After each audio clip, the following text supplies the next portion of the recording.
자, 보건행정 기본이론 수업 시작할 거고요. 자, OT는 공중보건이랑 같이 진행이 됐고, 먼저 보건행정 강의 교재랑 좀 챕터에 대한 거 설명을 드리면은, 보건행정이 작년까지는 1권, 2권, 이제 3권 되어 있었고, 파트 1부터 파트 4까지가 1권, 그다음에 파트 5부터 8까지가 2권으로 되어 있었는데, 이게 그 물가가 너무 올라서 그렇게 분리해서 만들면은 교재 단가가 너무 높아져서 여러분들한테 부담이 될 것 같아서 단권화가 됐어요. 근데 내용이 달라진 건 없으니까 여러분들 보시는 데는 불편함은 없을 거고, 혹시 예전 교재이신 분들 같은 경우는 제가 항상 교재 개정하고 나면 추록을 올려드리거든요. 그래서 올해 개정할 때 이제 법 바뀌거나 제도 바뀌거나 아니면 추가된 내용이 있을 때는 추록으로 저희 홈페이지 학습자료실에 올려드리니까 추록 꼭 출력해서 이제 페이지 다 나와 있으니까 그거 찾아서 변경된 내용 또는 뭐 이렇게 추가된 내용들 확인하시면 될 거고요.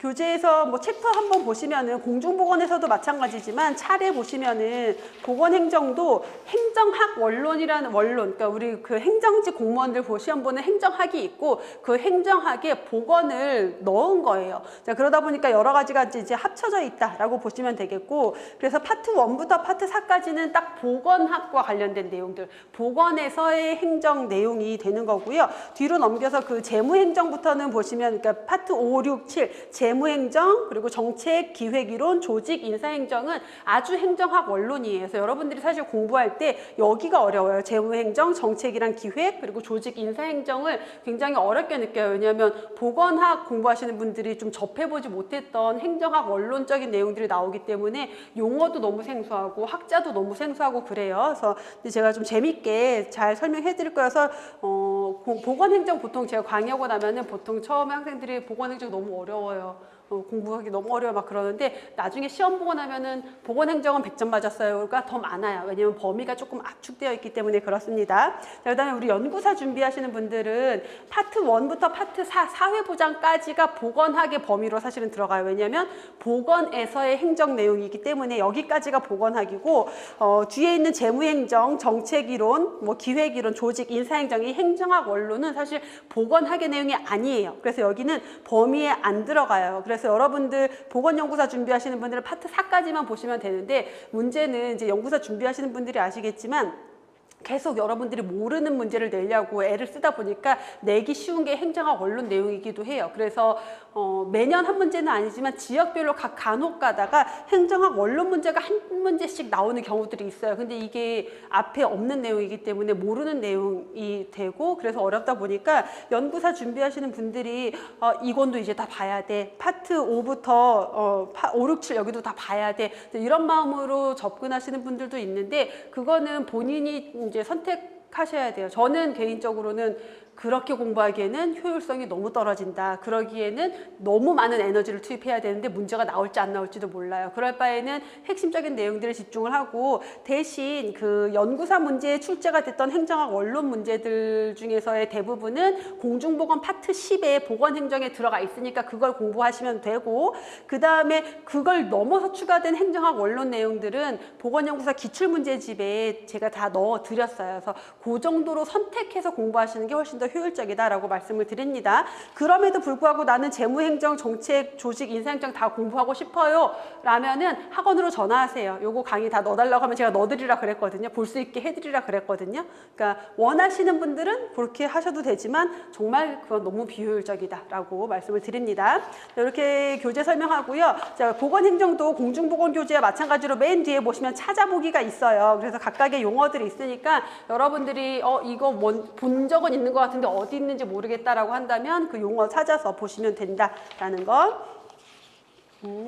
자, 그러면 바로 이론 수업 들어갈 건데, 들어가기 전에 출제 경향 보시면은 이제 서울시가 계속 그 기출이 공개가 됐었고, 그다음에 지금은 보건직 기출 문제가 다 이제 공개되고 있습니다. 그래서 어쨌든 보건직에서의 기출 그 영역인 거고, 보시면은 그냥 골고루 다 출제가 돼요. 그리고 공중보건은 파트가 10까지 나뉘어져 있다 보니까 한쪽에서 세 문제, 네 문제 나오면 한두 파트가 문제가 출제 안 될 수 있지만, 이 보건행정 같은 경우는 파트가 8개로 구분이 되어 있어요. 그러다 보니까 웬만하면은 거의 모든 파트에 문제가 출제가 되고, 여기에서 보건행정 이게 파트 1 같은 경우는 공중보건이랑 공중보건이랑 굉장히 많이 겹치고, 그 다음에 파트 8 보건사업 부분도 공중보건이랑 많이 겹쳐요. 그럼 공중보건이랑 조금 다른 데는 여기 중간에 파트 2부터 파트 7까지가 조금 달라지는데, 이 중에서도 뭐 굳이 제일 중요한 파트 그러면은 당연히 사회보장, 의료보장 쪽일 거고요. 자, 그 다음에 시험 문제로 출제 빈도가 높은, 출제가 많이 되는 게 조직이론, 인사행정인데, 여기가 그럴 수밖에 없는 게 내용이 어려워. 내용이 어려운데 내용이 많아요. 그러니까 문제를 내면 학생들이 잘 틀려. 그러니까 많이 나올 수밖에 없어요.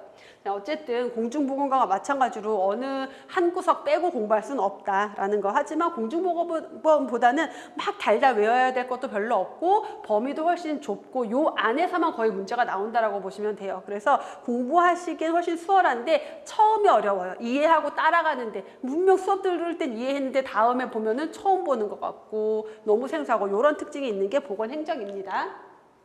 자, 보건행정 기초 이론부터 보시면은 보건학, 여기 건강에 대한 개념은 여러분들 공중보건에서 또 나와요. 그래서 공중보건이랑 보건행정이랑 파트 1은 한 70% 이상이 동일한 내용이에요, 완전히. 왜냐면 두 과목에서 모두 문제가 나오기 때문에 이렇게 둘 다 배치가 되어 있으니까 이제 두 과목을 하다 보면은 내가 복습한다라는 생각으로 공부하시면 됩니다. 먼저 건강에 대한 정의는 옛날에 사람들이 생각했던 건강, 그리고 지금의 사람들이 생각하는 건강, 당연히 다르겠죠. 그래서 시대적인 상황이나 질병의 양상이나 뭐 과학적인 철학 사조 또는 삶의 가치관 이런 거에 따라서 건강에 대한 정의가 달라지고 있죠. 이제 그 중에서도 여러 학자들의 건강 정의를 보기 전에 먼저 세계보건기구 WHO가 제시한 건강의 정의가 있죠. 1948년 WHO 헌장이 이제 채택이 되면서 건강에 대한 정의를, 건강은 질병이 없거나 허약하지 않을 뿐만 아니라 어떤 상태, 육체적으로도 정신적으로도 사회적으로도 안녕이 완전한 상태다라고 해서 세 가지 측면을 제시했죠. 자, 이렇게 설명을 하면서 여기에서 우리가 육체적인 건강, 정신적인 건강은 잘 알겠어요. 근데 사회적인 건강, 사회적인 안녕은 뭘까요? 사회적인 안녕이라고 하는 것은 내가 사회적으로 주어진 나의 역할과 임무를 수행하면서 생활을 할 수 있는 상태다라고 생각하시면 돼요. 그래서 사회적 안녕이라는 것은 나에게 주어진 기능, 역할 이런 것들을 수행하면서 사회생활을 할 수 있는 상태가 사회적 안녕이다. 그래서 신체적, 정신적, 사회적 안녕이 완전한 상태를 건강이라고 정의를 했죠. 이 정의의 특징들을 살펴보면은 그래서 사회적인 측면을 강조하고 있다라는 것, 보건부문 사업 범위를 확대하는데 계략적인 지침이 된다. 이게 뭐예요? 무슨 의미예요? 무슨 의미입니까? 사회적인 건강도 중요해 라고 했기 때문에 보건사업을 할 때 신체적인 건강과 관련된 사업, 정신적인 건강과 관련된 사업뿐만 아니라 사회적으로 주어진 기능을 할 수 있는 그런 재활에 대한 것, 뭔가 보건사업의 범위를 좀 더 확대시켰다라는 거죠. 자, 건강을 당위적 측면에서 규정한 선언으로서의 의미만 가지고 있어요. 그래서 안녕이 완전한 상태다. 되게 추상적이잖아요. 안녕이 뭔데 완전한 게 얼만큼인데, 그래서 보건의료 부문의 이념적 목표 설정 정도에는 도움을 주지만 구체적이고 측정 가능한 요소가 없어요. 그런 걸로 발전할 필요가 있다. 그래서 다시 말하면 내용이 너무 모호하다. 건강에 대한 실정적 분석에는 활용도가 좀 떨어진다라는 거죠. 보편적인 인간의 가치를 모두 포함한다. 왜? 무슨 의미일까요, 이게? 신체적인 것뿐만 아니라 정신적인 것도 사회적인 것도, 그래서 인간의 보편적인 다양한 여러 가치를 건강에 모두 넣고 있다라는 개념인 거죠. 그래서 비판을 보시면은 정의가 너무 비현실적이고 이상적이다. 그래서 안녕이 완전한 상태라는 게 비현실적이고 너무 이상적이고, 건강에 대한 정의를 현대적인 건강 정의는 연속성 개념으로 봐요. 그래서 내가 지금 건강한 상태에 있다 하더라도 이걸로 끝이 아니라 더 건강해질 수도 있고 불건강으로 가서 사망할 수도 있다. 근데 안녕이 완전한 상태라고 하는 정적인 개념으로 보고 있다라는 게 문제점이죠. 자, 다른 학자들의 건강의 정의가 되게 많이 나오는데, 이 건강의 정의가 주로 이제 여기서 시험 문제로 많이 나왔던 사람들이 1번에 있는 베르나르, 4번에 있는 파슨스, 이 두 학자 위주로 출제가 됐었는데, 최신 경향은 그렇지가 않아요. 최신의 기출 문제들을 보시면은 모든 학자들이 다 나와버리고 있어요. 그래서 결국은 다 봐야 된다. 그래서 어떤 식으로 나오냐면은 건강에 대한 정의 연결이 옳은 것, 옳지 않은 것 고르시오 해놓고 모든 학자들을 다 연결을 해놔요. 그 중에서 골라야 돼요. 결국은 다 알아야 된다라는 거죠. 자, 그래도 제일 중요한 거 베르나르와 파슨스 두 사람을 가장 중요하게 보셔야 되는데, 왜냐하면 항상 반드시 나오는, 거론되는 학자입니다.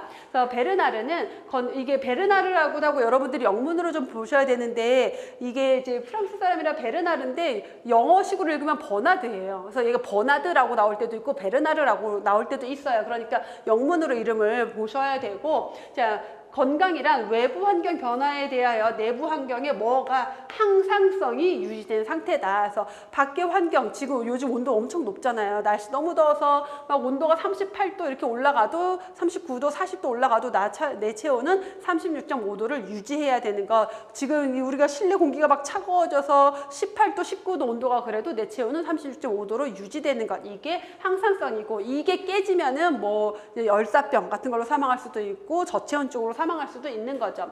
항상성이 깨진 상태가 질병이다. 그래서 건강한 상태일 때는 환경이 변해도 나의 내부 환경을 유지할 수 있는 능력, 항상성이 유지가 된다라는 거죠. 자, 와일리라는 학자는 건강이란 유기체가 외부 환경 조건에 잘 적응하는 것이다. 그래서 환경과의 그 관계를 언급한 게 와일리라는 학자입니다. 자, 그다음 지거리스트 보시면요, 지거리스트는 뭐 엄청 많은데, 그러니까 그 내부 기관, 내 몸속에 있는 나의 기관의 조화와 통일이 유지되는 상태다라고 설명을 하고 있어요. 그래서 건강이란 이제 여러 환경 속에서 내가 살고 있으면서 신체가 내 주변 환경이 나에게 요구하는 생활의 요구에 대해서 잘 견디고 생활 조건에도 잘 적응하고 이제 환경 조건에 적응하고 이런 것들이죠. 그래서 내부의 제 기관의 조화와 통일이 유지된 상태다. 사실은 그래서 와일리나 지거리스트는 결국은 환경에 잘 적응하는 건데, 그 적응을 그냥 단순히 환경의 적응으로 설명한 것, 환경과의 관계로만 설명한 게 와일리, 지거리스트는 우리 인체의 조직, 기관들이 조화와 통일을 유지하고 있는 상태라고 조금 더 뭔가 고급스러운 언어로 정의했다라고 보시면 돼요. 자, 파슨스 중요하다라고 했죠. 건강이란 사회적인 역할과 임무를 효과적으로 수행할 수 있는 최적의 상태다라고 했어요. 그래서 우리가 WHO에서 강조한 사회적인 건강을 정의하고 있기 때문에 그만큼 중요한 사람이다. 자, 사회적 기능 면에서 나의 주어진 역할, 임무 수행 이런 것들을 건강과 연결시켜서 정의를 한 게 파슨스 또는 페르손이라고도 부를 수 있는데, 이건 거의 파슨스라고 불러요. 패코 파슨스. 뉴먼. 네, 어제 제가 뭐 하다가 그 이제 연구사 문제, 기출 문제 하다가 그 문제가 출제가 됐었거든요. 2024년도에. 그래서 이제 뉴먼에 대한 설명, 이렇게 학자들 설명 건강 정의가 2024년 서울시 문제에 출제가 돼가지고 그거 이제 정리하면서 하는데 오타 이렇게 맞춤법 점검하잖아요. 근데 뉴먼이 있었는데 맞춤법에 얘가 걸린 거야. 뉴먼 해가지고. 그래서 맞춤법에 이제 뉴먼 나오고 거기에 고칠 걸로 뭘 했냐면 새로운 먼. 이렇게 나왔는데 제가 그걸 보고 너무 빵 터진 거야. 그래서 수업 때 이거 얘기해줘야지 생각하고 있었어요. 새로운 먼, 뉴먼입니다. 자, 이 새로운 먼은 뭐라고 했냐면은 신체적으로나 정신적으로나 도덕적인 면에서 최고로 발달하고 완전히 조화된 인간만이 진정한 건강자다. 여러분 건강해요? 여러분들 어때요? 아무도 건강할 수 없을 것 같지 않아요? 그래서 제가 이거를 여러분들 쉽게 암기하려고 뭐라 그러냐면 눈먼 건강이다. 누가 이렇게 해서 누가 건강할 수가 있겠어, 그렇죠? 그래서 눈먼 건강, 뉴먼이라고 기억을 하시면 좋을 것 같아요. 자, 그다음 윌슨. 자, 윌슨은 뭐 설명 많지만 우리 왜 보면은 그 요번에 올림픽 때 탁구 해외 그 대표팀 중에 어느 나라였죠? 헝가리인가 어디가 탁구 대표팀인데 한쪽 팔이 없는 분이 올림픽 대표 선수로 나와서 경기를 해서 이제 신유빈 선수가 우리나라한테 졌어요. 아무튼 근데 정말 대단하지 않아요? 한쪽 팔이 없는데 내가 패럴림픽 또 나가시는데 이게 그냥 정규 대표도 된 거예요. 이 사람은 건강한 걸까요? 건강하지 않은 걸까요? 우리가 일반적으로 신체에 문제가 있으면 건강하지 않다라고 생각하지만 신체 조건과 무관하게 건강한 사람도 있고, 어떤 사람은 사지 육신이 막 너무 멀쩡해. 근데 방에 콕 처박혀서 나오지도 않고 아무것도 안 하고 게임만 하고 있어. 이 사람은 건강한 걸까요? 아닐까요? 자, 신체 조건과 무관하게 설명한 게 윌슨입니다. 그래서 신체 조건을 무관하게 취급했고, 여러분들 그 나 혼자 산다라는 예능 프로그램 보면은 윌슨 있잖아요. 윌슨 어떻게 생겼어요? 곰인형. 그래갖고 팔다리 되게 짧고 얼굴 이따만하고 사람으로 되면 어때요? 세상 꼴보기 싫게 생겼을 텐데 인형이니까 어때요? 귀엽잖아. 팔다리가 짧아도 얼마나 귀여워요. 그래서 신체 조건과 무관하게 취급한 게 윌슨이다라고 같이 기억을 하실게요.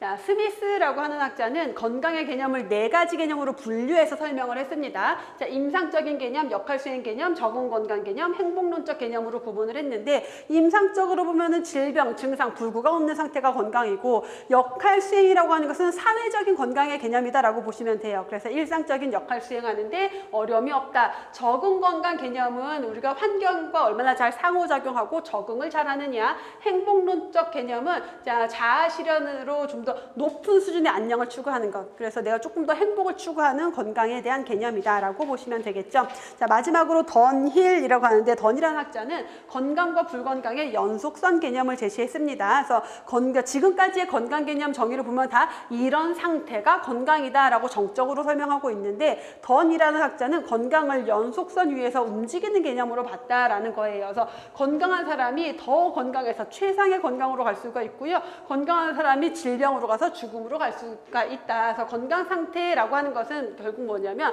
이제 어떤 코로나가 막 유행하고 있어요. 그럼 위협이 오고 있잖아요. 이런 거에 내가 잘 대처하고 건강에 질병에 걸리지 않도록 막을 수 있는 상태다라고 생각하시면 돼요.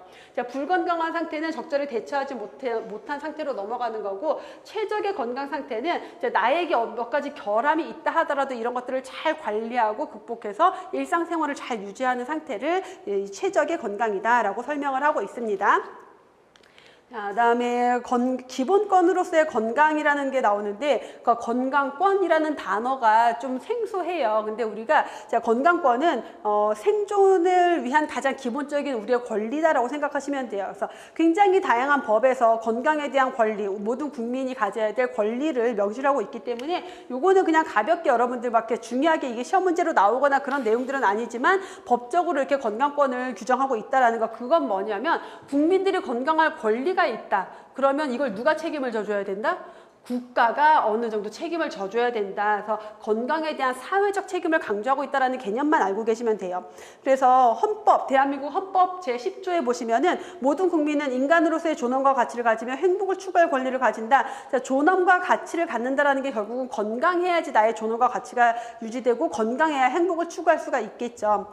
그래서 34조도 보시면은 인간다운 생활을 할 권리, 그리고 그걸 위해서 국가가 사회보장, 사회복지 증진에 노력할 의무를 갖는다라고 했는데, 국가가 운영하는 사회보장제도의 한 반 정도는 뭐예요? 소득보다 의료를 보장하는 제도라는 거죠. 그만큼 건강을 위한 사회보장제도, 사회복지제도가 마련이 되고 있다는 거고, 자, 5번에도 보시면은 신체장애자, 질병, 노령, 기타 사유로 생활 능력이 없는 국민은 법률이 정하는 바에 따라서 국가의 보호를 받아야 되고, 그다음에 위험으로부터 국민을 보호하기 위해서 국가가 노력을 해야 된다는 것. 자, 35조도 보시면 건강하고 쾌적한 환경에서 생활할 권리를 국민이 갖고 있다. 그럼 국가는 국민들이 이 건강하고 쾌적한 환경에서 생활할 수 있도록 환경 보존을 위해서 노력을 해야 된다라는 거죠. 그다음에 36조에서도 보시면은 마지막 줄 3번에 보시면 모든 국민은 보건에 관하여 국가의 보호를 받는다. 여러분들은 보건에 관하여 국가의 보호를 받습니다. 받아야 합니다. 자, 보건의료기본법이라는 법이 이제 2000년에 제정이 돼서 이제 유지가 되고 있는데, 보건의료기본법은 이제 이 법을 통해서 국민들, 자신과 가족의 건강에 관해서 국가의 보호를 받을 권리가 있다라고 아예 법에서 딱 명시를 하고 있는 거죠. 자, 그리고 자신과 가족의 건강에 관한 권리를 침해받지 않는다라고도 규정을 하고 있어요. 자, 이걸 위해서 국가가 보건의료 발전 계획을 이 법에 의해서 수립을 해서 시행을 하고 있다라고 보시면 되겠고, 자, 이 법의 제2조 기본 이념을 보시면요. 자, 이 법을 통해서 이 법은 보건의료를 통해서 모든 국민이 인간으로서의 존엄과 가치를 가지며 행복을 추구할 수 있도록 하고, 앞에서 계속 나왔던 내용이 반복되는 거죠. 자, 국민 개개인이 건강한 삶을 영위할 수 있도록 제도도 만들고 여건도 조성을 하고, 자, 그리고 보건의료의 형평과 효율이 조화를 이룰 수 있도록 해서 국민의 삶의 질을 향상시키는 것을 기본 이념으로 하고 있는 법이다라는 것. 자, 우리나라의 법뿐만 아니라 유엔의 세계인권선언이라던가 WHO의 헌장에도 명시가 되어 있죠. 유엔의 기본 세계인권선언을 보면은 건강권, 건강할 권리는 도달할 수 있는 가장 최고 수준의 신체적, 정신적 건강을 향유할 권리를 건강권이라고 정의하고 있어요. 그래서 이 정의 정도는 좀 기억을 해 두실게요. 그래서 건강권이라는 게 뭐다? 내가 도달할 수 있는 가장 최고 수준의 신체적, 정신적 건강을 향유할 수 있는 권리다라고 명시를 하고 있는 거죠. 자, WHO 헌장에서 보시면 그래서 그 내용이 다시 나와요. 얻을 수 있는 최상의 건강을 향유하는 것, 요게 건강권이라고 했죠. 자, 이런 것들은 인간의 기본적인 권리다. 결국은 건강권은 인간의 기본적인 권리다. 그러니까 누가? 정부가 국민의 건강에 대해서 책임을 져야 한다라고 하는 사회적 책임을 강조하고 있습니다. 그래서 기본권으로서의 건강 개념을 보면은 자, 생존권적인 기본권이다. 건강권은. 그래서 사회 전체의 구조적인 건강 문제로 접근을 해야 된다라는 거죠.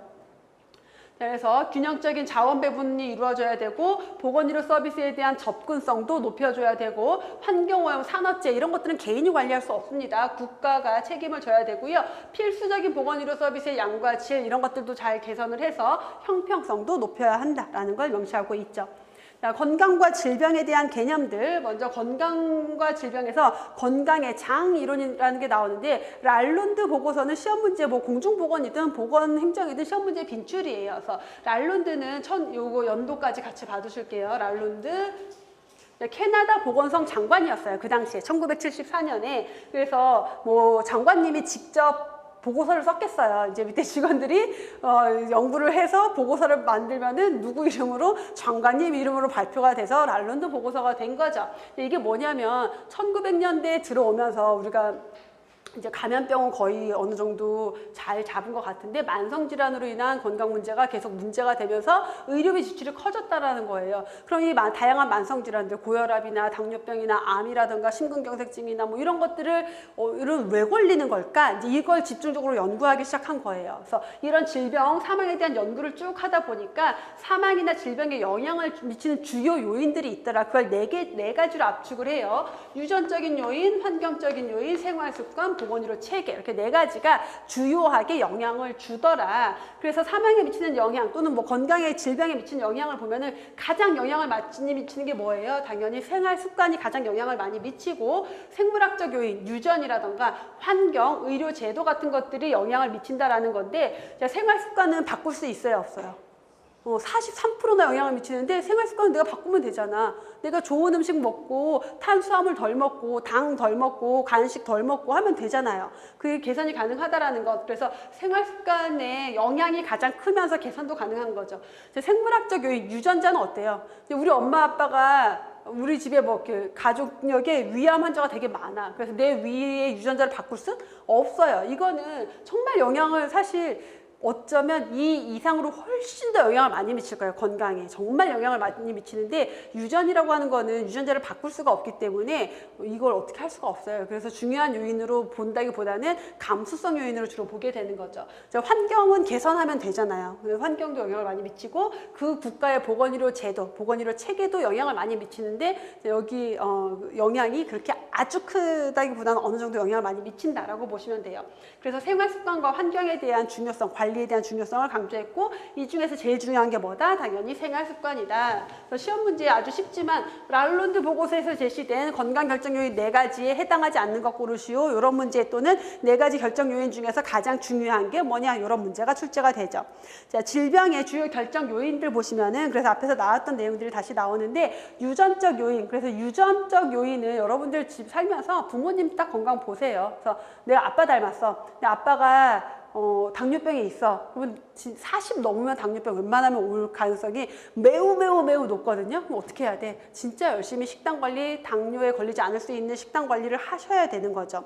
그래서 유전적 요인은 질병 발생에 영향을 정말 많이 미친다라는 거를 알고 있지만 이게 오로지 유전자가 혼자 미친다기보다는 아빠의 식습관이랑 나의 식습관이 비슷하겠죠. 선호하는 음식도 비슷하고 이런 환경과도 또 상호작용을 하게 된다. 그래서 이 유전적 요인은 일종의 감수성 요인, 질병에 그러니까 고혈압에 걸리기 쉬운 사람, 잘 안 걸리는 사람 이렇게 보시면 돼요.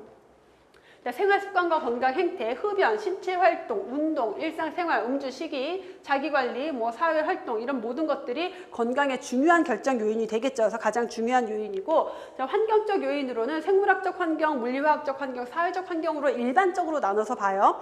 생물학적 환경이라고 하는 것은 세균, 바이러스, 기생충 같은 병원체 요인들을 의미를 하겠고 물리화학적 환경은 요즘 물리적인 환경에 의한 사망자가 많이 나오고 있죠. 그래서 지금 며칠 전에도 반일 일하던 노인분이 열사병으로 돌아가셨다. 이게 다 물리적인 환경, 고열에 의한 것 또는 한냉에 의한 것, 공기나 물, 소음 또는 화학적 오염 물질들, 중금속이나 이런 것들이 환경적으로 건강에, 질병에 영향을 미치고, 사회적인 환경이라고 하는 것은 그 국가의 보건의료 체계. 우리나라 같은 경우는 건강보험제도가 있죠. 그다음에 영국 같은 경우는 NHS라고 해서 국민보건서비스제도라는 게 있어요. 그러니까 이런 보건의료 체계가 있기 때문에 예방에 힘쓰거나 질병의 조기 발견에 힘쓰거나 하는데, 미국 같은 경우는 민간의료보험이 주로 이루고 있기 때문에 그런 체계가 미국 사람들의 건강에 영향을 미칠 수밖에 없겠죠. 그래서 그 국가의 사회보장제도, 의료보험제도 뭐 이런 것들 또는 사회적인 지지 정도나 사회적 관습, 대중매체 같은 것들도 영향을 미칩니다. 자, 다음 보건의료 체계. 그래서 이 보건의료 체계는 사회적 환경이기도 하면서 워낙 중요한 요인이기 때문에 따로 띄어서 또 보는 거여서 그냥 중복이 됩니다. 그래서 그 국가의 보건의료 체계도 인구 집단 건강에 정말 많은 영향을 미치게 되겠죠. 자, 질병 발생, 요거는 뭐 그냥 한번 보시면 되는데, 건강 결정 요인의 영향에서 보시면은 생활 습관이 차지하는 비중이 굉장히 크다. 그래서 75세 이전 사망 요인으로도 생활 습관이 대부분이고, 그다음에 건강 결정 요인으로도 생활 습관이 대부분의 영향을 미친다라고 보시면 돼요. 자, 질병 발생 이론. 자, 여기 이번에 질병 발생 이론이 나오고 뒤에 한 장 넘겨보시면은 19페이지에는 또 건강 모형이 나오거든요. 이게 사실은 비슷한 내용들이 조금 중복되는데, 공중보건에서는 역학과 기본 이론에서 조금 분리가 되는데 여기는 붙여 있어요. 이게 뭐냐면 질병 발생 이론 세 가지는 역학적 삼각형 모형, 수레바퀴 모형, 거미줄 모형입니다. 자, 얘네 세 개는 사람들의 이 질병에 걸린 이유는 뭐야? 그래서 이 질병을 예방하려면 뭐를 관리해야 돼? 여기에 포커스를 두고 있는 모형이다라고 생각하시면 돼요. 자, 첫 번째 역학적 삼각형 모형이 나오는데, 자, 역학적 삼각형 모형은 생태학적 모형이라고도 해요. 그래서 생태학적 모형 중에서도 지금까지 널리 사용이 되고 있는 게 역학적 삼각형 모형이다. 병인, 숙주, 환경 세 가지 요소의 상호관계, 상호작용으로 질병의 발생을 설명하고 있는 모형이에요. 자, 셋 중에 하나라도 변해서 균형이 깨지면 질병이 증가하거나 감소할 수 있다라고 설명을 합니다. 그래서 자, 병인, 숙주, 환경이 균형을 잘 이루고 있으면 괜찮아요. 근데 뭔가 균형이 깨지면 질병이 발생할 수 있다. 그러면 그래서 요 세 가지를 설명할 때 지금 여기에는 뒤에 가면은 생태학적 모형에서도 다시 한번 나오는데, 병원체 요인이 너무 많아졌어요. 그러니까 코로나 바이러스가 거의 없다가 얘네가 많이 증가했어. 그러면은 균형이 깨져서 질병에 걸릴 수가 있겠고요. 자, 독감 바이러스가 매년 그만큼이 있는데 사람들의 면역 상태가 너무 안 좋아졌어요. 그러면 숙주 요인으로 질병에 걸릴 수가 있을 거고요. 자, 장마가 졌어요. 장마가 지면서 물이 오염되거나 날이 더워서 미생물이 살기 좋은 환경이 됐어요. 그럼 환경이 병인에게 유리한 환경이 돼서 질병이 발생할 수도 있겠죠. 어찌됐건 간에 얘는 병원체 요인을 명확하게 알고 있어야지 질병 발생을 설명할 수가 있어요. 그러다 보니까 감염병을 설명하는 데는 적합하지만 비감염성 질환을 설명하기에는 적합하지 않다. 만성질환 같은 것들, 고혈압, 당뇨병, 암 이런 것들은 병인이 명확하지 않기 때문에 그걸 설명하는 데는 어려움이 있다라는 거죠. 그래서 역학적 삼각형 모형이었고, 거미줄 모형은 그림으로 먼저 보시면은 뒤에 보시면 그림이 있어요. 심근경색증이라는 질병이 발생하기까지의 정말 많은 요인들이 얽히고 설켜서 서로 영향을 줘서 여기까지 왔다라는 거예요. 그래서 보시면 산업화, 자연의 어떤 현상 이런 것들이 영향을 줘서 산업화가 스트레스를 너무 받게 하고 흡연을 하게 하고 운동 부족하게 되고 이런 것들이 비만으로 연결이 되고, 비만하다 보니까 당뇨병이 오고 고지혈증이 오고 고혈압이 오고 이런 것들이 심근경색증, 관상동맥 경화증을 일으키고 순환 부족을 일으키고 얘네들이 심근경색증으로 연결이 되더라. 자, 그러면 이 모든 요인들을 다 없앨 수는 없지만 이 중에 중요한 요인들, 우리가 관리할 수 있는 것들, 담배 끊어.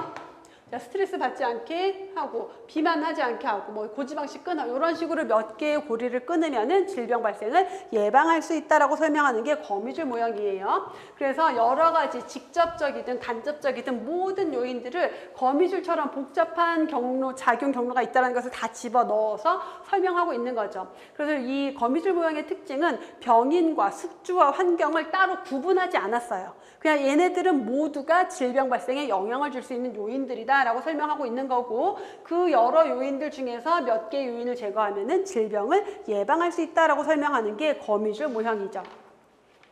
다음에 수레바퀴 모형은 보시면은 그림으로 먼저 보시면은 숙주가 가운데 있고요. 이 숙주를 둘러싼 생물학적 환경, 물리화학적 환경, 사회적 환경이 있습니다. 그래서 숙주와 환경의 상호작용으로 질병 발생을 설명하는데 이 숙주를 둘러싼 환경으로는 생물학적 환경과 물리화학적 환경과 사회적 환경이 있다라는 거고 자, 이 숙주는 그냥 숙주가 아니라 어떤 숙주다? 어떤 유전적인 특성을 가지고 있는 숙주다라는 거예요. 그래서 숙주의 저항력, 숙주의 유전적 요인을 중요하게 설명하고 있는 게 수레바퀴 모형이다.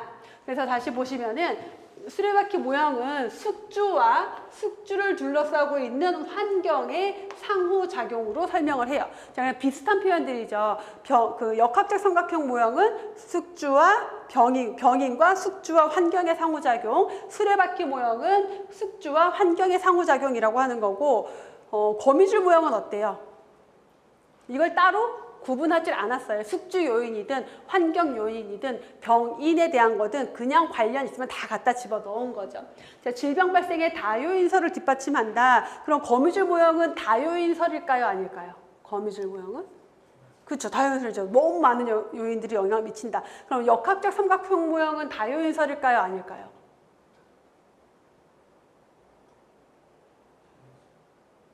어때요? 아닌 것 같기도 한데 이거를 짚어드리지 않으면 이건 잘 모르시거든요. 다요인설이 맞아요. 되게 똑똑하게 생각했어요. 이게 보통 제가 알려드리지 않으면 보통은 다 단일요인설이라고 해요. 그러니까 다요인설 아니다라고 하는데 이게 무슨 얘기냐면 단일요인설이라고 하는 것은 질병의 원인은 오로지 하나야라고 하는 거예요. 그 하나가 뭘까? 병원균. 병원균 하나라는 거예요. 환경, 숙주 다 관계가 없다라는 게 단일 요인설이에요. 근데 역학적 삼각형 모형은 어때요? 병인, 숙주, 환경의 상호작용이잖아요. 병인이 있다 하더라도 숙주가 면역력이 너무 좋으면 안 걸려요. 그렇죠? 그래서 이렇게 상호작용을 설명하기 때문에 다요인설이긴 한데 다만 만성질환처럼 여러 가지 요인을 설명하기에는 적합하지 않은 모형이다라고 보시면 돼요. 그러면 수레바퀴 모형과 거미줄 모형은 만성질환을 설명하기에 굉장히 적합한 모형이다라고 보시면 되겠죠. 그래서 다요인설이고 숙주 요인의 유전적 요인을 숙주 안의 특성으로 포함을 시키고 있다라는 거. 자, 환경으로는 생물학적, 물리화학적, 사회적 환경으로 포함을 시키고 있고 자, 숙주의 유전적인 요인을 포함시키면서 숙주 자체의 저항 능력을 굉장히 중요한 요인으로 꼭 찍어서 설명을 하고 있다라는 거예요. 자, 거미줄 모형과 다르게 숙주와 환경 요인을 구분했다라는 게 차이점이죠. 반대로 거미줄 모형은 이걸 구분하지 않았다라는 거. 자, 바퀴를 구성하는 각 부분의 크기는 달라질 수 있어요. 만약에 유전적인 게 영향을 많이 미쳤다, 그럼 유전 부분이 커질 수가 있는 거고, 뭐 병원체, 뭐 세균이 영향을 미쳤다, 그러면 생물학적 환경 부분이 커진다라는 거죠. 이렇게 세 가지 질병 발생을 설명하는 모형을 봤고요. 자, 다음에 나오는 게 건강 모형인데, 자, 건강 모형은 그냥 건강은 이런 거야, 질병은 이런 거야 라는 걸 설명하는 모형들이다 라고 보시면 돼요. 자, 첫 번째 나오는 게 생의학적 모형이 나오는데 또는 생물의학적 모형이라고도 하고 생의학적 모형이라고도 합니다. 자, 데카르트의 정신신체 이원론, 다시 말하면 심신이원론, 몸과 마음은 별개의 것이다 라는 게 철학적 그 당시에 사조였어요. 그래서 인간의 육체는 그냥 기계인 거고요. 정신은 누구 거? 신의 영역이에요. 신이 인간이라는 기계에 영혼을 불어 넣어준 거예요. 그래서 이 신체와 정신은 아예 별개의 것이다라고 봤던 거예요. 그럼 질병은 뭐다? 질병은 이 기계가 나의 신이 나에게 영혼을 불어넣어 줬는데 이 영혼이 아닌 기계가 고장이 난 거예요. 그래서 그 기계를 고치는 게 의학이다라고 봤던 게 생의학적 모형이다라고 보시면 돼요. 정신신체 이원론, 심신이원론과 함께 세포이론, 세균설 확립 이후에 발전했다라고 하는 것은 질병의 원인균이 명확해진 거예요. 그 이전에는 왜 신의 벌을 받아서 뭐 했는데 그게 아니라 그거 아니었어. 비브리오 콜레라 균이라는 게 있는데 이 균이 몸에 들어가면은 콜레라에 걸리는 거야. 이게 알게 된 거예요. 그러면은 그 콜레라 균만 없애면은 질병을 치료할 수 있어. 이렇게 접근을 한 거죠. 그러다 보니까 사회, 문화, 인간의 일상생활에 대한 설명은 전혀 하지 않아요. 그냥 돈이 많은 사람이든 적은 사람이든 여자든 남자든 노인이든 아이든 어느 지역에 살고 있는 사람이든 비브리오 콜레라 균이 몸에 들어가면 콜레라에 걸리는 거야. 이렇게만 설명을 한 거예요. 그래서 오로지 생물학적인 구조와 과정을 가지고 질병 발생을 설명하는 모형을 생의학적 모형이라고 합니다. 자, 생의학적 모형의 특징들을 그래서 하나씩 살펴보면은 생명의 기계론적 관점이다. 그래서 자, 인간을 영혼이 배제된 기계와 같은 존재로 인식을 하고 질병은 뭐다? 기계의 부속품인 나의 세포가 비정상적인 상태가 된 것을 질병이다라고 본 거예요. 그럼 이 질병은 어떻게 기계의 고장을 고치듯이 그냥 수리하는 게 치료가 되는 거죠. 자, 생물학적 일탈로서의 질병이라고 하는 것은 그래서 질병이라는 건 뭐다? 생물학적인 기능이 정상 상태에서 벗어나 있으면 그게 질병이야. 그래서 질병을 설명할 때 생물학적 일탈로서의 질병을 설명하고 있다라는 거. 자, 건강은 신체가 정상적으로 기능을 하면 그게 건강이고 기능에 이상이 없으면 질병이다. 그래서 건강과 질병을 명확하게 이분법적으로 분리를 한 거죠. 자, 기능에 이상이 없으면 건강, 기능에 이상이 있으면 질병, 이렇게만 보고 있습니다. 자, 특정 병인설, 그러면 신체 기능의 이상을 야기하는 그 원인이 뭐냐? 특정 병원균이 있다, 병원체가 있다라는 거예요. 그래서 비브리오 병원체에 의해서 콜레라에 걸린다라고만 본 거죠. 근데 비브리오 균이 물에 왜 있었겠어요? 물이 더러우니까 있었겠지. 이번에 그 우리 파리 올림픽 할 때 우리 여러분 한강처럼 깨끗한 강이 우리나라처럼 물 관리 잘하는 데도 없는 것 같아. 거기에 그렇게 콜레라균이 많은데 그거를 거기서 철인 3종을 한다고 그 수영 그래서 하고 난 사람들 어떻게 됐어요? 막 토하고 이거 있었잖아요. 비위생적인 물 관리가 안 됐기 때문에 균이 있는 건데 물 관리는 전혀 신경 쓰지 않았어요. 균만 없으면 돼. 이렇게만 접근을 했다라는 거죠. 그래서 특정 병의설이기 때문에 그 사회, 문화 이런 것들은 다 배제했다라는 한 측면이 되는 거죠. 자, 과학적 중립성과 전문가 중심의 보건의료 체계를 강조하고 있다. 왜냐하면 여러분 자동차가 고장이 났어요. 기계잖아요. 그럼 우리는 이제 정비소에 가죠. 그러면은 그 엔지니어가 어떻게 고쳐요?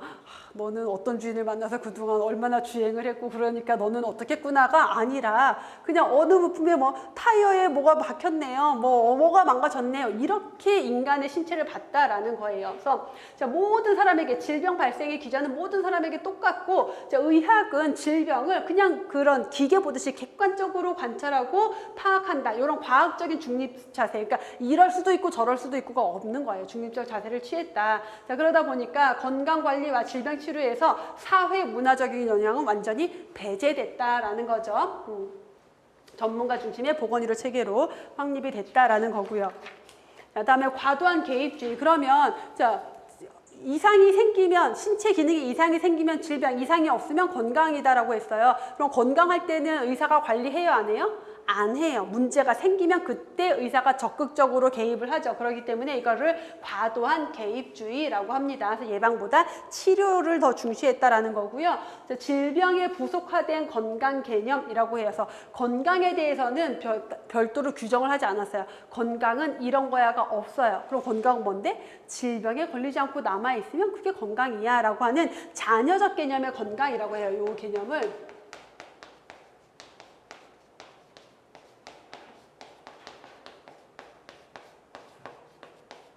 그래서 생의학적 모형에서의 건강은 뭐다? 자녀적 개념의 건강이다. 질병에 걸리지 않고 남아있는 게 건강이다 라고 설명하는 게 생의학적 모형. 그래서 이 생의학적 모형이 딱 단일 요인설에 해당이 됩니다. 자, 두 번째 나오는 생태학적 모형은 우리 앞에서 봤던 병인 숙주 환경의 상호작용이라고 했던 역학적 삼각형 모형 같은 것들을 다 통틀어서 그냥 생태학적 모형이라고 해요. 그래서 생태학이라는 것 자체가 생태계 구성 요소들의 상호작용을 설명하는 걸 의미를 하고요. 이걸 건강에 있어서는 거는 생태계 요소를 이렇게 병인 숙주 환경으로 구분을 한 거죠. 그래서 병인 숙주 환경이 균형을 이룰 때 건강이 유지가 되고 균형이 깨질 때 건강이 이제 질병에 걸린다라는 것. 근데 이 중에서 가장 중요한 요인을 환경으로 보고 있어요. 왜냐하면 환경은 병원체 요인에게 영향을 줄 수도 있고요. 숙주에게 영향을 줄 수도 있습니다.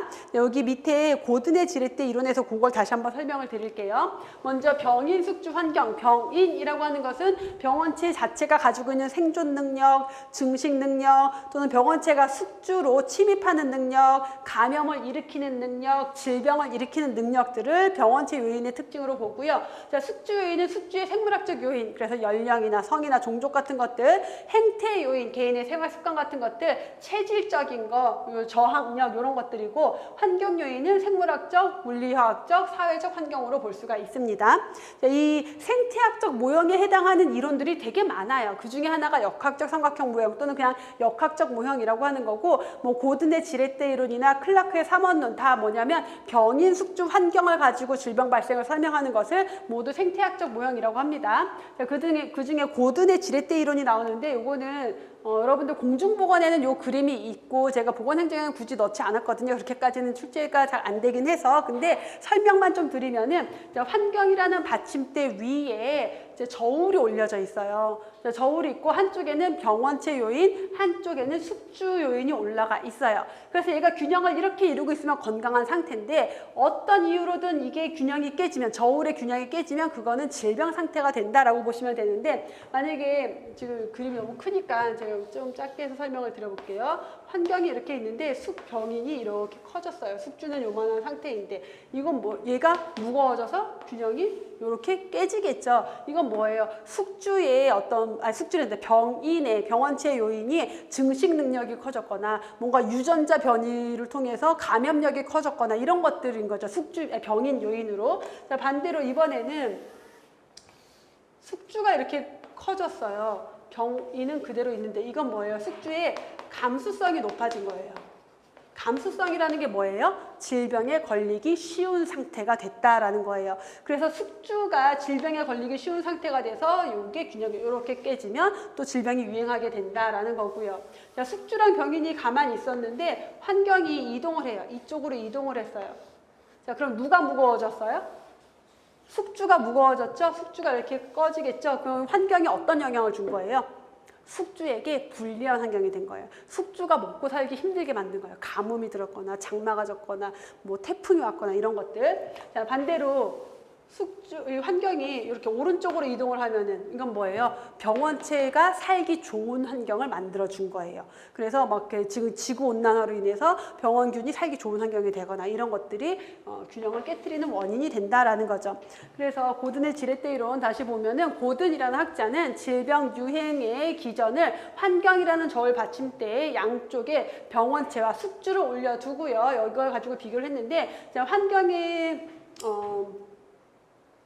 자, 이거 결국은 이 병인 숙주 환경의 상호작용에 의해서 질병의 발생 또는 유행의 발생 기전을 표현하고 있는데 구체적으로 누가 얼마나 더 작용했는지 이런 것까지 파악하기는 어렵고, 옆에 그 팁에 보시면은 여러분들 교재에서 왼쪽 팁에 보시면은 저울대 평형이 깨지는 경우, 그래서 병원체 요인으로 바이러스나 세균이 변이를 일으켜서 감염력, 병원성이 증가할 때 깨질 수가 있겠고, 자, 숙주의 면역력이 떨어져서 감수성이 증가할 때도 깨질 수가 있겠고, 자, 환경 요인이 좌측으로 이동했다 그러면은 환경이 좌측으로 이동하면은 숙주가 무거워지는 것, 반대로 환경이 우측으로 이동하면은 병인이 무거워져서 깨진다라고 보시면 돼요.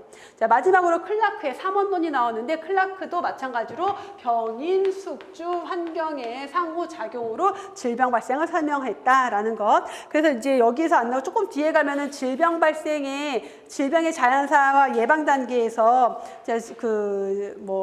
비병원성기, 초기 병원성기, 불연성 질병기 이런 게 나오는데 여기에서 보면은 병인 숙주 환경을 가지고 설명을 해요. 이게 레벨과 클락이 제시한 질병의 자연사 이론이거든요. 그래서 그 클락이 이 클락입니다. 바로 뒤에서 다시 나올 거고요. 그래서 생태학적 모형을 받고 사회 생태학적 모형 보시면은 생태학적 모형이긴 한데 사회자가 붙었어요. 그래서 생태학적 모형처럼 어떤 그 사회 생태계를 구성하는 요소들의 상호작용을 설명하긴 하는데 기존의 생태학적 모형으로 설명하기 어려운 질병들이 생긴 거예요. 어떤 질병들일까요? 병인이 명확하지 않은 고혈압, 당뇨병 이런 만성질환들이에요. 그러다 보니까 기존의 생태학적 모형으로 설명이 안 돼요. 자, 그래서 나온 게 사회 생태학적 모형이다라고 보시면 되고, 개인의 행태적 요인의 중요성을 강조하고 있는 모형이 사회 생태학적 모형입니다. 자, 그래서 결국 개인의 행동이라고 하는 것은, 개인의 행태는 그 사람의 심리적인 것, 그 사람의 사회적인 요인과 밀접하게 관계가 있어요. 그러다 보니까 사회학자나 심리학자의 입장을 대변하는 모형이다라고도 하는 거고, 그래서 개인의 사회적, 심리적, 행태적 요인을 중요하는 모형이다. 그래서 요인, 그 세 가지 구성 요소를 숙주 요인, 외부 환경 요인은 그대로 두고 병인 대신 뭐가 개인 행태 요인이 들어간 게 사회 생태학적 모형이다라는 거죠. 그래서 이 사회 생태학적 모형에서 숙주라고 하는 것은 내적인 요인이라고도 해서 내가 선천적, 유전적인 특성 또는 후천적, 경험적인 나의 특성 이런 것들이 되겠고, 숙주 요인은 결국은 감수성과 관련이 되어 있어요. 질병에 걸리기 쉬운 사람이 있고 안 걸리는 사람이 있고, 저희 그 부모님 같은 경우가 엄마가 되게 건강 유전자예요. 근데 보니까 저희 엄마의 엄마가 되게 건강 유전자였어요. 되게 90 넘어서까지 사셨는데 그 고혈압, 당뇨병 이런 게 하나도 없었어요. 근데 저희 엄마가 너무 살이 쪘어요. 그러니까 아빠의 식습관을 따라가느라 간식 같은 걸 너무 많이 먹어가지고 살이 많이 쪘어요. 저 정도면 비만과 고혈압이 있어야 되거든요. 없어요. 아주 훌륭한 유전자야. 그래서 저는 아빠를 닮았어요. 어떻게 될지 모르겠어요. 아빠는 고혈압이 있어요. 저는 아직은 저혈압인데, 아무튼 숙주 자체의 감수성, 이런 경우는 감수성이 되게 높은 거죠. 자, 외부 환경 요인, 외적인 요인이라고도 해서 생물학적 환경, 사회적 환경, 물리화학적 환경으로 볼 수가 있겠고요. 자, 개인 행태 요인이 여기부터 이제 강조되기 시작한 거죠. 그래서 질병 예방, 건강 증진을 위한 생활 습관과 관련된 것을 개인의 행태 요인이라고 해요. 그래서 오른쪽에 팁에 거기에 보시면은 개인 행태 요인이 왜 강조되느냐. 자, 급성에서 만성 질병으로 질병이 바뀌고 있다. 그래서 감염병에서 만성 질환으로 바뀌면서 중요시 된 거고요. 병리학적 소인에 의한 질병보다는 비병리학적 소인에 의한 질병이 점점 늘고 있다. 같은 맥락인데, 병리학적 소인의 질병이라고 하는 거는 그 병리학적인 기전이 명확한 거예요. 그래서 콜레라 왜 걸려? 비브리오 콜레라균이 와서 어디를 장을 공격을 해가지고 염증을 일으켜서 설사를 하고 막 이런단 말이에요. 근데 만성질환은 어때요? 누가 어떻게 와서 어떤 변화로 인해서 생기는지를 설명하기가 어려운 질병들, 결국은 감염병에서 만성질환으로 바뀌었다라는 거, 감염질환이 점점 사라지고 비감염질환, 만성질환이 대신하고 있다. 자, 그러다 보니까 이게 강조되고 있다라는 거죠. 자, 우리 전인적 모형까지만 좀 볼게요. 자, 전인적 모형 또는 총체적 모형이라고도 하고, 옆에 보시면은 건강정책 분석을 위한 역학적 모형이라고도 해요. 그래서 원래 시험 문제로는 거의 다 뭐 전인적 모형이나 총체적 모형으로 나오는데, 예방의학 교재에서 이 이름을 굳이 왜 이렇게 어렵게 바꿨을까? 건강정책 분석을 위한 역학적 모형이라고 최근에 개정이 됐어요. 그래서 그 명칭까지도 좀 같이 알아두실게요. 자, 인간은 나를 둘러싼 가정, 지역사회 이런 사회체계 하나의 구성원이다. 나는 하나의 구성원이고, 자, 나 자체는 정신도 있고 육체도 있고, 나의 정신과 육체, 그 다음에 나를 둘러싼 외부 환경이 모두 상호작용을 한다라는 거예요. 자, 그러니까 건강에 대한 개념도 단편적으로 설명하는 게 아니라 이런 모든 것들을 속에서 설명이 가능하다. 그러니까 결국은 뭐예요? 건강이라는 건 훨씬 더 복잡한 거고, 이 관련된 모든 요인들 안에서 설명해야 돼 라고 하고 있는 거죠. 자, 그래서 건강이란, 내가 건강하다라고 하는 것은 나의 내부 상태, 나의 정신, 육체 이 안에서 내부 상태랑 나를 둘러싼 외부 사회가 역동적으로 뭔가 균형을 이루고 있는 상태가 건강이고, 자, 질병은 이 균형을 이루면서 적응을 하던 사람이 그 적응력이 감퇴된다, 조화가 깨진다, 그러면 질병이다라고 보고 있는 거예요. 그래서 건강과 질병을 이분법적으로 보는 것이 아니라 어떻게 본다? 연속선 상에 있다. 건강과 질병이 연속선 상에 있다. 그리고 질병은 아주 복합적인 요인에 의해서 발생하는 것이다 라고 설명을 하면서 4가지 구성 요소를 제시합니다. 환경, 생활 습관, 그리고 생물학적 특성, 보건의료 체계. 우리가 앞에서 봤던 랄론드 보고서에서 제시된 그 건강 결정 요인 4가지가 그대로 들어오는 거죠. 그래서 환경은 사람과 사람의 건강과 질병에 직접적으로든 간접적으로든 영향을 줄 수 있는 생활 환경들, 그래서 물리적인 환경, 사회적인 환경뿐만 아니라 문화적인 환경, 심리적인 환경까지도 포함을 시키고 있는 거고요. 자, 생활 습관은 나의 기본적인 생활 습관들, 그래서 뭐 여가 활동, 소비 패턴, 식습관 같은 것들입니다. 생물학적 특성은 유전적 특성을 얘기하는 거고요. 보건의료 체계는 그 국가의 보건의료 시스템이 어떤 식으로 구성이 되어 있는지가 영향을 준다라는 것을 설명하고 있는 모형이에요. 그래서 전인적 모형을 이렇게 4가지 구성 요소로 설명하고 있다라는 것까지. 자, 여기까지 하고요. 잠깐 쉬었다가 질병의 자연사부터 이어서 보도록 하겠습니다.